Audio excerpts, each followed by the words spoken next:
गुर्जर दर्शन के सभी दर्शकों को मेरा प्यार भरा नमस्कार। भीलवाड़ा जिले के करेड़ा क्षेत्र में मां पन्नाधाई शिक्षा समिति करेड़ा रायपुर की ओर से प्रथम गुर्जर प्रतिभा सम्मान समारोह बगड़ावत कालीन तीर्थ स्थल भोजा पायरा मंदिर परिसर में अंतर्राष्ट्रीय सवाई भोज मंदिर आसींद के महंत श्री 1008 श्री सुरेश दास जी महाराज के सानिध्य में आयोजित किया गया।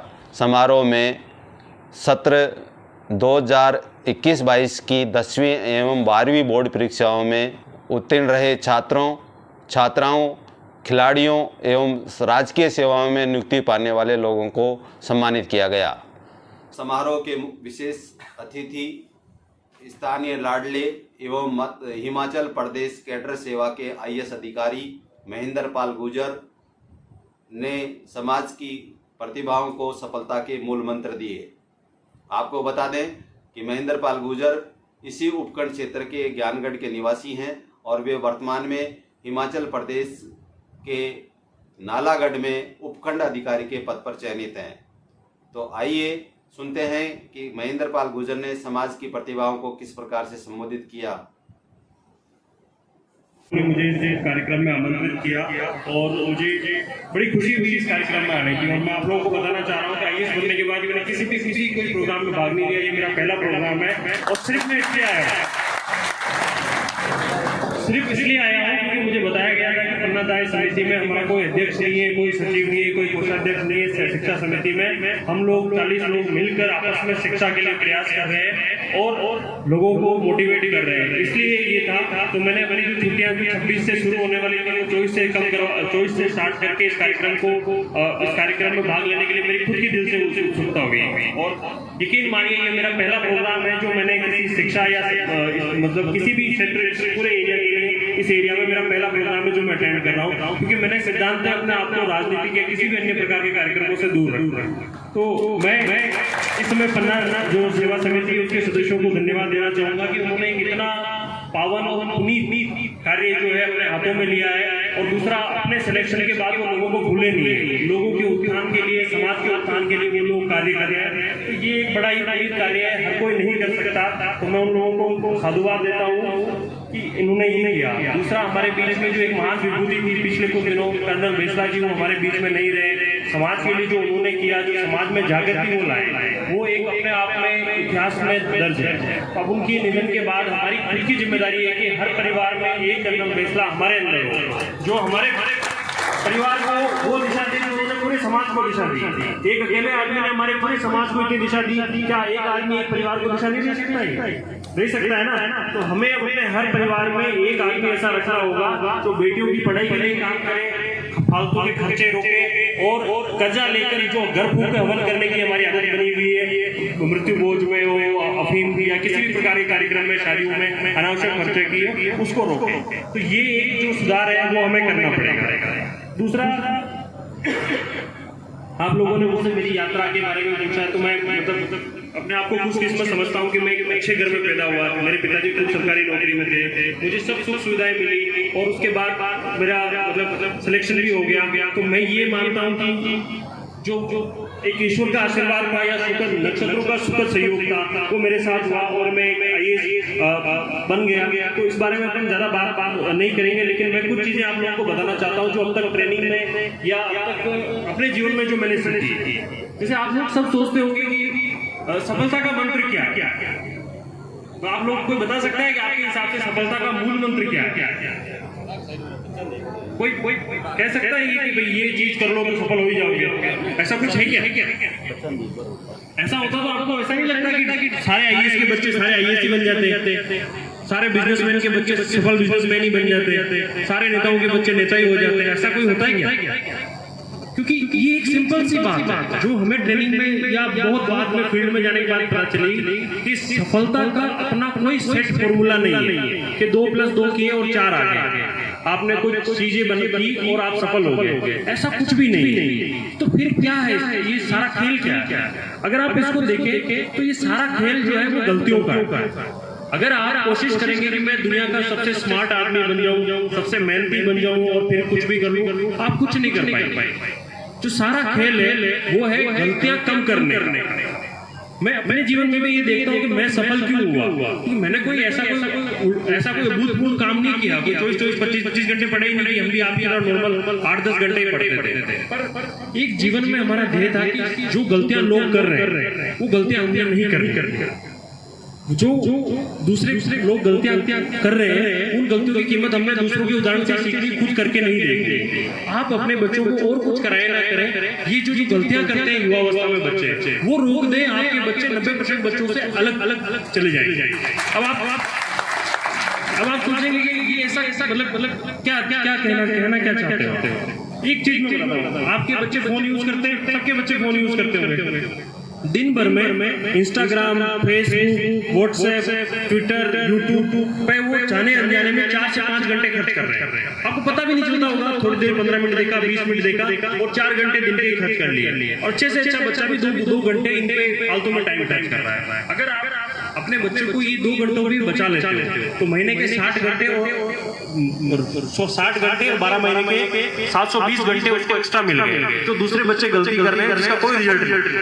तो ये छोटी छोटी गलतियां हैं, अगर आप उनको बचा लेते हो।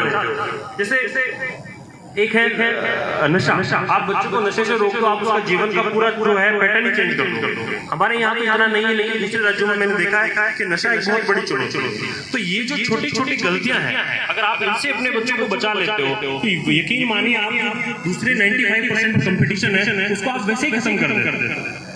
आइए की जो हमारे साथ बच्चे होते थे, हमने देखा कि लगभग 80 से 90% बच्चे एक बार सिलेबस भी नहीं पढ़ पाते। वो डे ड्रीमिंग में रह जाते हैं कि मैं कलेक्टर बनूंगा तो ये कर दूंगा, एसपी बनूंगा तो उसको पकड़ के गोली मार दूंगा, ये कर दूंगा, वो कर दूंगा। वो इस चक्कर में पढ़े ही नहीं। तो ये छोटी छोटी गलतियां जो है आप अवॉइड करते जाइए, आपका जीवन अन्य लोगों से बहुत बेहतर हो जाएगा, बहुत बेहतर हो जाएगा।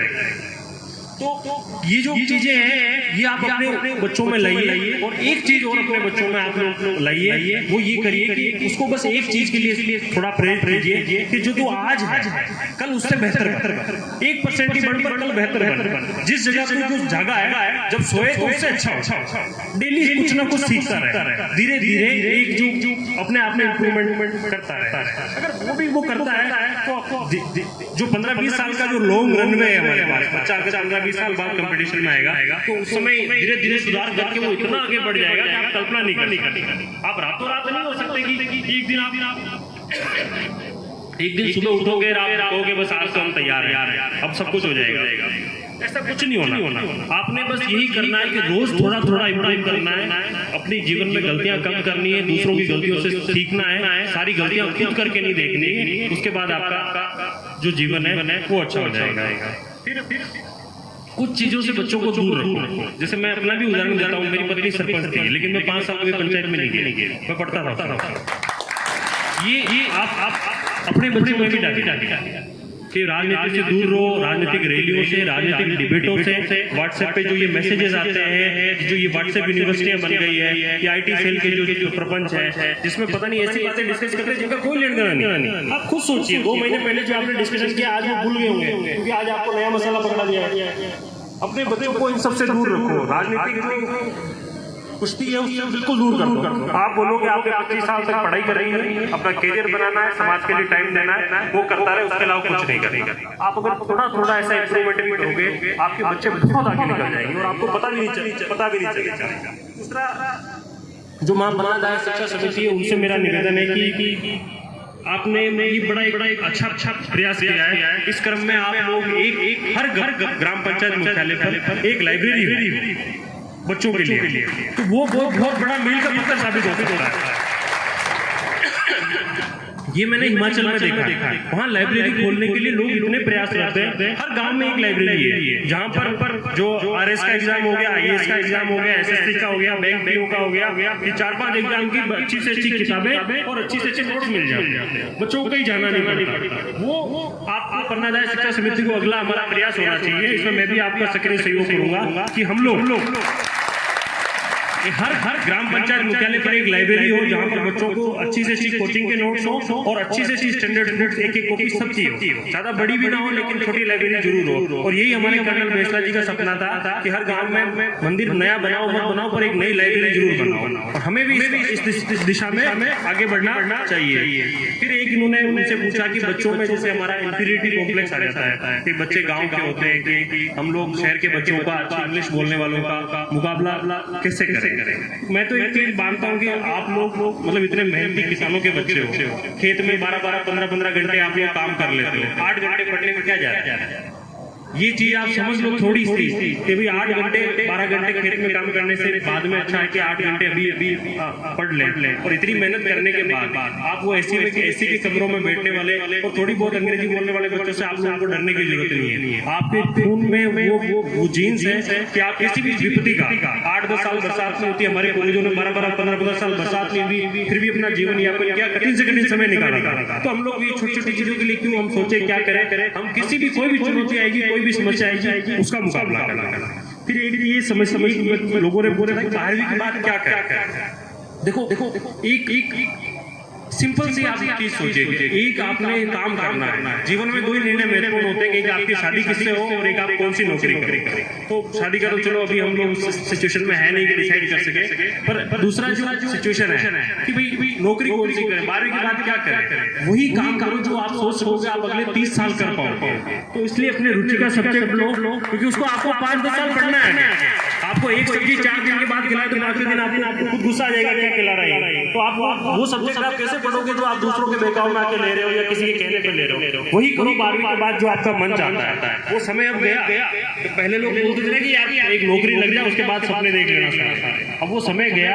आपको अगर अपने 100% आपने नहीं दिया, 100% किसी भी चीज पर, किसी भी समस्या पर आपने 100% नहीं दिया तो आप लोग कुछ नहीं कर पाओगे। इसलिए वो सब्जेक्ट चुनो जो आपको अच्छा लगता है और किसी की बातों में मत आओ। इंटरनेट का यूज करो जितना कर सकते हो पॉजिटिव चीज के लिए। व्हाट्सएप डिलीट कर दो, फेसबुक इंस्टाग्राम डिलीट कर दो। मैं आपको अपने उदाहरण से बताऊंगा, जब तक मैंने तैयारी की मैंने व्हाट्सएप को फेसबुक डिलीट रखा और सिलेक्शन हुआ उस दिन खुद कसम डाली कि मैं फालतू की पोस्ट नहीं करूंगा कभी कि मैं आज या नहीं इंस्पेक्शन करने गया, आज ये करने गया। ये हमारा काम है जो जिसके लिए सरकार हमें तनख्वाह भी देती है। आप मेरा देखना कोई फेसबुक प्रोफाइल बना नहीं है। 2018 के बाद मैंने कोई पोस्ट भी नहीं की। आप लोगों से मेरा ये निवेदन है कि प्रपंच से बच के रहे, इससे दूर रहे। आप लोग बहुत अच्छा करेंगे, बहुत अच्छा करेंगे। इसके बाद जो चीजें हैं वो यही है कि आप गलतियां कम करो, रोज थोड़ा इम्प्रूवमेंट करो, अपने बड़े बुजुर्गों का सम्मान करो और बाकी सब लक पे छोड़ दो। आप लोग सोचेंगे कि ये क्या बात कर रहे हो, आपने इतनी देर ये बात कर ली, मेहनत करो, ये करो, वो करो, कि अब आप लक की बात कर रहे हो। मैं आपको एक छोटी सी कहानी सुनाऊंगा, इसको थोड़ा अदरवाइज मत लेना। आपने ये ध्यान देखना जीवन में भाग्य का क्या रोल है। ये हमको कॉलेज के फर्स्ट दिन हमारे सर ने सुनाई थी कि आपका जीवन में कुछ भी हो सकता है। वो बताते थे कि जोधपुर में एक बार एक आदमी गांव से आया, वो बेचारा सारे घर परिवार वाले उसके पढ़ गए थे, वो पढ़ नहीं पाए, तो उसको नौकरी कहीं मिली नहीं। तो उसके एक अंकल ने उसको मंदिर में लगा दिया। उस समय मंदिर में उनको एक घंटी बजाने के लिए एक आदमी चाहिए था, तो वो कोई था नहीं, तो उन्होंने उसको लगा दिया। वो दिन भर सुबह शाम घंटी बजाता, दिन भर नौकरी ढूंढता और उसको नौकरी मिली नहीं। धीरे धीरे उसको बीड़ी पीने की आदत पड़ गई, तो दिन भर बीड़ी पीता, सुबह शाम घंटी बजाता और उसका जीवन चल रहा था, अच्छा चल रहा था। तो एक दिन क्या हुआ, मंदिर में सुधार समिति शुरू हुई कि हमने पढ़ाई करानी है लोगों को, ये कुछ करवाना है। तो लोगों ने क्या कहा कि मंदिर में वही लोग रखेंगे जो पढ़े लिखे हो। उस आदमी से पूछा भाई तू पढ़ा लिखा है? नहीं पढ़ा लिखा। तो क्या करें कि भाई इसको निकालो, हम तो पढ़े लिखे लोग रखेंगे मंदिर में सारे। तो अब उसने पढ़े लिखे लोग रखे, उसको निकाल दिया। बेचारा बीड़ी पीता बाहर निकला, बीड़ी जेब में खत्म हो गई। 1 किलोमीटर फिरा बीड़ी नहीं मिली, 2 किलोमीटर फिरा बीड़ी नहीं मिली। बोला यार इतने बड़े इलाके में इतने लोग आते हैं मंदिर, एक बीड़ी की दुकान नहीं, चलो मैं बीड़ी की दुकान ही खोल लेता हूँ। उसने एक बीड़ी की दुकान खोल ली, सिंसियरिटी से लोगों की सेवा करता रहा, काम करता रहा। फिर किराने की दुकान खोली, 1-4-5 दुकानें की और धीरे धीरे धंधा बढ़ता गया। 8-10 धंधे कर लिए और रोज की उसकी 1-2 लाख की इनकम हो गई। वो रोज जाता अपने पैसे बैंक में जमा करा रहा। एक दिन बैंक मैनेजर आया, उसने कहा कि आदमी कौन है यार, हर महीने मेरे पैसे जमा करा के जाता है। तो उसने बताया कि ऐसे ऐसे आदमी है, बिल्कुल अनपढ़ है और बीड़ी का काम करता था, अब बात दूसरे काम भी कर रही है और रोज पैसे जमा करा। उस आदमी ने, मैनेजर ने उस आदमी को बुलाया, बोला साहब मैं तो आपसे बहुत इंप्रेस हूँ, आप जैसा आदमी नहीं देखा, आप तो बिल्कुल अनपढ़ है। मैं तो सोच रहा हूँ इतना अनपढ़ होने के बाद भी आपने इतना पैसा कमा लिया, अगर पढ़े लिखे होते तो क्या करते हैं। वो सोच रहा था पढ़ा लिखा होता तो शायद घंटी बजा रहा होता। इसलिए जीवन में लक का बहुत बड़ा रोल है। जीवन में आप कितनी बातें कर लो, सारी कुछ कर लो, लक का बहुत बड़ा रोल है। इसलिए अपने पूर्वजों का सम्मान करो, अपने बाप दादाओं के रोज पैर छूते रहो, अपने वैष्णव का ध्यान करो और बाकी जितनी मेहनत कर सकते हो करो और उसके बाद सब कुछ भगवान पे छोड़ दो, कुछ ना कुछ अच्छा ही होगा। सिंसियरिटी से जितना काम कर सकते हो करो, उसके बाद सब कुछ भगवान पे छोड़ दो। भगवान का जो डिवाइन जस्टिस है, नेचुरल जो भगवान की देवी है, न्याय है, वो किसी के साथ गलत नहीं करेंगे, सबके साथ अच्छा करेंगे। इसलिए मेहनत करो और भगवान पे छोड़ दो, जो होगा अच्छा होगा। तो इसी के साथ मैं अपना उद्बोधन समाप्त करता हूँ। और जो सुख जी ने हमारी परंपरा शुरू की, उसके अंतर्गत मैं भी एक हॉस्टल के लिए जो है 5,11,000 अपनी तरफ से मैं कमिट करता हूँ। जब भी जो भी होगी ये 5,11,000 हॉस्टल के लिए, क्योंकि मेरा भी इसी बात में दृढ़ विश्वास है कि हम एक मंदिर में खड़े हैं। हमारे पास मंदिर बने ना बने, लेकिन अब हमारे बच्चों को शिक्षा के लिए नए मंदिर बनाने की जरूरत बहुत ज्यादा है। तो आप लोगों से मेरा ये गुजारिश रहेगा, किसी को कोई डिसरिस्पेक्ट नहीं, लेकिन इसके लिए प्रयास आप सभी लोग करें। जय हिंद, जय भारत, जय देव नारायण।